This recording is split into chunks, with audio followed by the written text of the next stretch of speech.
জয় শ্রীরাম। আমরা বেরিয়ে পড়লাম।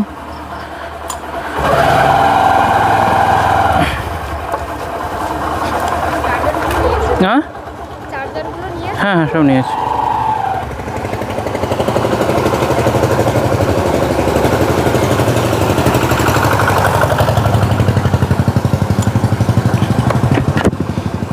হেলমেট নিয়েছে তো?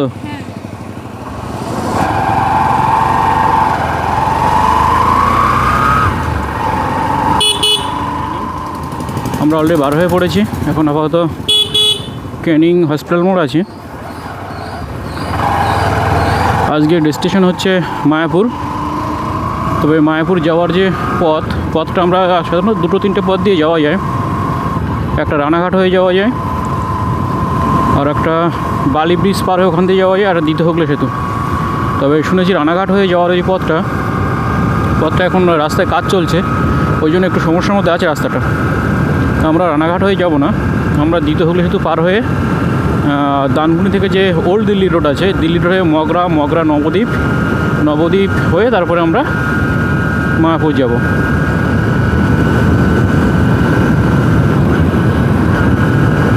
ঠিক আছে, এখন বাজে 4:45। আমাদের বাড়ানোর কথা ছিল 4টের দিকে, অলরেডি 45 মিনিট লেট।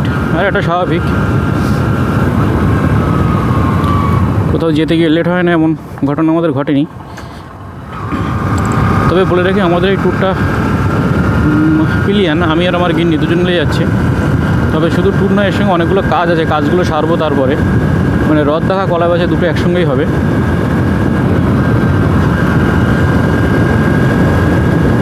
ও অনেক দিন ধরে বলছিল মায়াপুর যাওয়ার কথা, তার সুযোগ হয়ে গেল,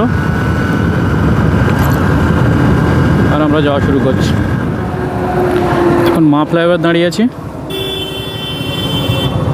কারণ 6টা না বাজলে এটা খোলে না।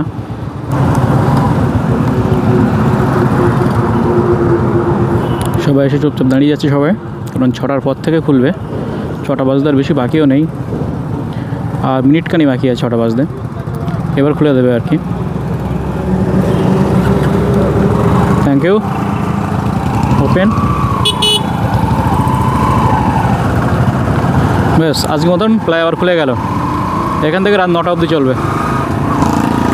এর আগে এরকম কখন হয়নি, আমি যতবার এসেছি ফ্লাইওভার খোলা পেয়েছি, মানে 6টার পরে এসেছি।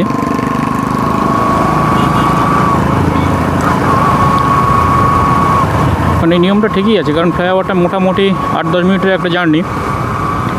রাস্তাঘাটে কোনো বিপদ ঘটে গেলে ওই সময় দেখার তেমন কেউ থাকে না, এই কারণেই ফ্লাইওভারটা 6টার আগে খুলে না। এই বাইকারদের জন্য ওটা সমস্যাটা, ওইটা করে আর কি। কিন্তু 4 চাকার জন্য বা 3 চাকার জন্য কী অবস্থা আমি ওটা জানা নেই। তো বাইকের জন্য কিন্তু 6টার আগে খুলে না। যারা আসবে এই পথ দিয়ে একটু দেখে আসলেই ভালো হয় টাইমটা।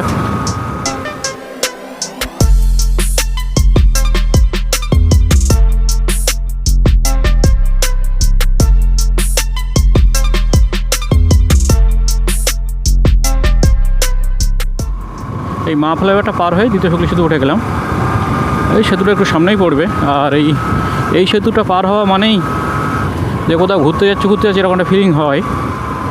এখন এই সকালবেলা বলে গাড়ি জ্যামটা খুবই কম,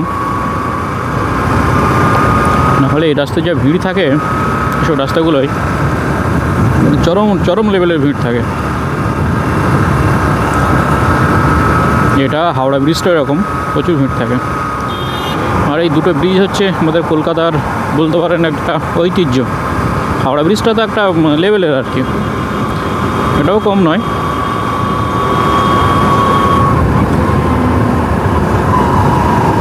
যা বাবা, 3টে লরি পাশাপাশি। আমরা যাই কোথায়?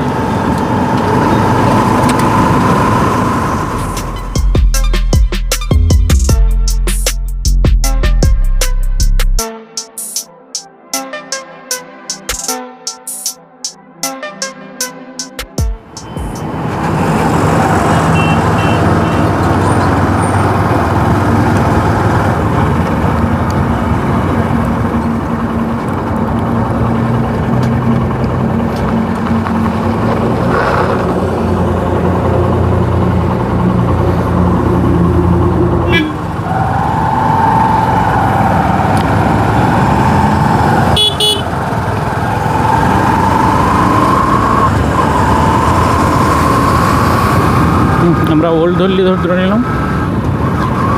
আমরা ওই যে বর্ধমান হাইওয়ে থেকে ওল্ড দিল্লি রোড, এটাই আগে মেন জাতীয় সড়ক ছিল, তারপর ওই রাস্তা হওয়ার পরে এটা আগে ওল্ড দিল্লি রোড বলা হয়, ওটাও দিল্লি রোড, এটাও গিয়ে বর্ধমান মিশে গেছে। আমরা এই রোডটা ধরে নিলাম। এটা হয়ে মগরা যে ফ্লাইওভার আছে, মগরা ফ্লাইওভার থেকে তারপরে কালনায় নবদ্বীপ থেকে আমরা কৃষ্ণনগরের দিকে ঢুকবো। তবে শর্টকাট পথ রানাঘাট ওইটা ছিল, কিন্তু রাস্তাটা যেহেতু ভালো নয় শুনেছি, বা এটাকে আমি অনেক ভিডিওতে দেখেছি, রাস্তাটা ভালো নয়, এখনও কাজ চলছে, ওই জন্য রাস্তা নাকি এটা প্রায় 80-90 কিলোমিটার মতন বেশি, মানে আমি যেখান থেকে আসছি সেখান থেকে। তবুও কিন্তু এই পথটাই নিলাম, কারণ 80-90 কিলোমিটারের হয়তো বেশি হতে পারে, কিন্তু রাস্তাটা ভালো। আর ওটা কম হলে কি, রাস্তা এত খারাপ যে যেমন ধুলো তেমন সমস্যা, মানে ওইটা কষ্ট হয় বেশি। এখন অবধি আমরা মোটামুটি 60-70 কিলোমিটার চালানো হয়ে গেল, কিন্তু যে কষ্ট কী জিনিস সেটা কিন্তু এখন ফিল করতে পারিনি। আর 60-70 কিলোমিটার কিছু হয়ও না।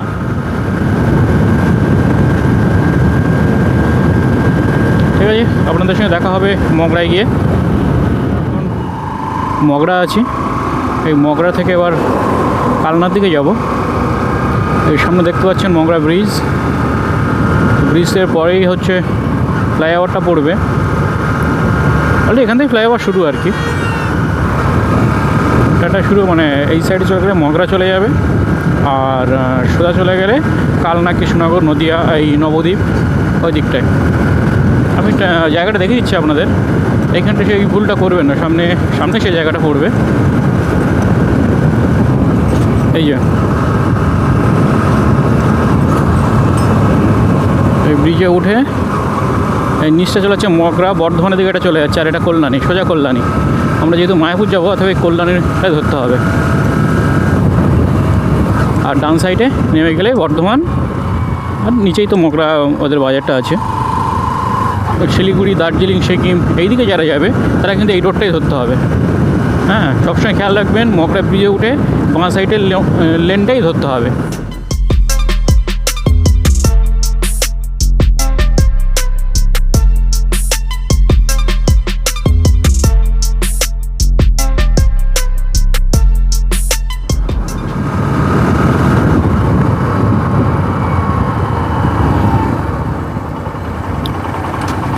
হ্যাঁ, এই সবসময় ডান সাইডে ধরবেন, বাঁ সাইডে ধরবেন, ডান সাইডটায় বাঁ সাইডে ধরবেন, সোজা এই রাস্তা চলে যাবেন।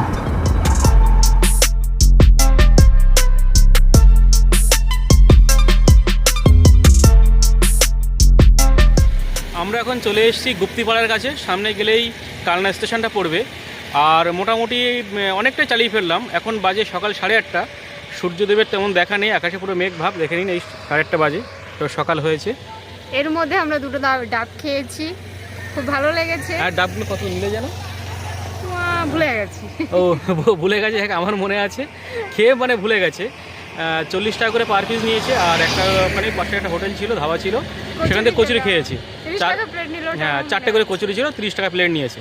তবে কচুরির সাইজগুলো বেশ বড়, মানে 30 টাকা হলে কী হবে, সাইজগুলো কিন্তু বেশ পরিপূর্ণ সাইজ, আর রুটির মতন বড় ছিল কচুরিগুলো। আর বেশি সময় বাকি নেই, আর 1.5 ঘন্টার মতন পথ বাকি আছে আমাদের। আমরা এখানে সামনে যাব, গিয়ে নবদ্বীপ যাব, নবদ্বীপে গৌরাঙ্গ সেতু পার হয়ে তারপরে বাম সাইডে টার্ন নেব, টার্ন নিয়ে আমরা নদী পার হয়ে চলে যাব মায়াপুর। আর মায়াপুর গিয়ে আপনাদের সঙ্গে কথা হবে। হোটেল আমরা সেরকম হোটেল বুকিং করে নিই, ওখানে যে গীতা ভবন আছে, গীতা ভবনে ফোন করেছিলাম, সেখানে মোটামুটি বুকিং করা আছে সেইভাবে। ওরা আগে তো টাকা নেয়নি, বললো যে আমরা আসুন, এসে তারপরে ওখানে ডকুমেন্টস দিয়ে তারপরে হোটেলগুলো, রুমগুলো আমরা দেখুন। শুনেছি খুবই ভালো, তো এখন যাই, তারপরে দেখা যাবে। মোটামুটি আমাদের যেতে 35 কিলোমিটার মতন বাকি আছে, 1 ঘন্টা 15-20 মিনিট দেখাচ্ছে গুগল ম্যাপ। জানি না কতটা টাইম লাগবে, কারণ আবার নদী পারাতে হবে, আর নদী পার না হলে অনেকটা ঘুর হয়ে যাবে। ভাবছি নদী পার হয়ে চলে যাব, কারণ ঘুরে গেলে টাইমটাও যাবে আর গাড়ির তেলটাও পুড়বে, কষ্টটাও হবে, 3টে হবে একসঙ্গে। আর এখান থেকে গেলে গাড়িটাও রেস্ট পাবে, আমরাও সহজে চলে যেতে পারবো। এখন প্রায় মায়াপুরের কাছাকাছি চলে এসেছি, এখান থেকে গুগল ম্যাপে দেখাচ্ছে মাত্র 12 কিলোমিটার। যদিও বা 12 কিলোমিটার যেটা দেখাচ্ছে এটা নদী পার হয়ে, জলঙ্গি যে নদীটা আছে সেখানে খেয়া পার হয়ে ওই পথটা দিয়ে 12 কিলোমিটার দেখাচ্ছে। কাটোয়া 40, নবদ্বীপ 2, কৃষ্ণনগর 18। কৃষ্ণনগর 18 আমরা নবদ্বীপের দিকে ঢুকবো, মানে সামনে গিয়ে ডানাতে ঢুকবো, এখান থেকেই ডানাতে টার্ন নেব।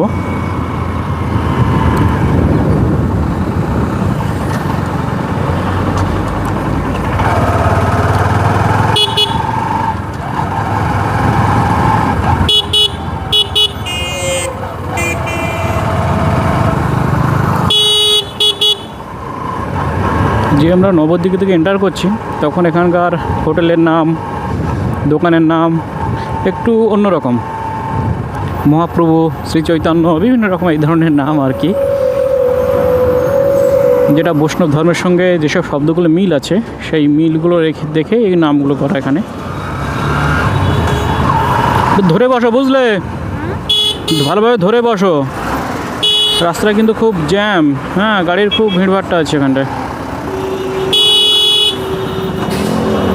সাবধানে যেতে হবে। আর ঘুমিও না,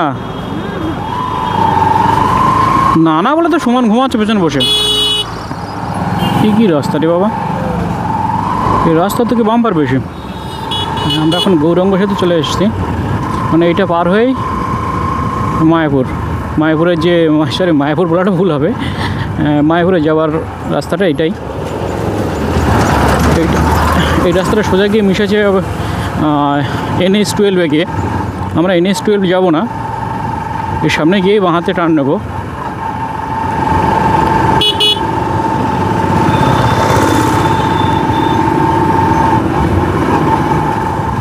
দেখ, আমরা গৌরাঙ্গ সেতু পার হয়ে চলে আসলাম এবারে নবদ্বীপের পার থেকে অন্য একটা পার চলে আসলাম। বন্ধুরা সামনে দেখতে পাচ্ছেন মায়াপুর ইস্কন মন্দির, বিখ্যাত ইস্কন মন্দির এবং পৃথিবীর মধ্যে সবথেকে বড় ইস্কন মন্দির এটাই। দূর থেকে দারুণ লাগছে দেখতে। এই এপিসোডটা এখানেই শেষ হচ্ছে। পরের এপিসোডে মায়াপুর এবং নবদ্বীপ যে বিভিন্ন তীর্থ স্থানগুলো আছে সেই স্থানগুলো আমরা তুলে ধরবো। পরের এপিসোড দেখার জন্য আপনাদের আগাম শুভেচ্ছা রইল।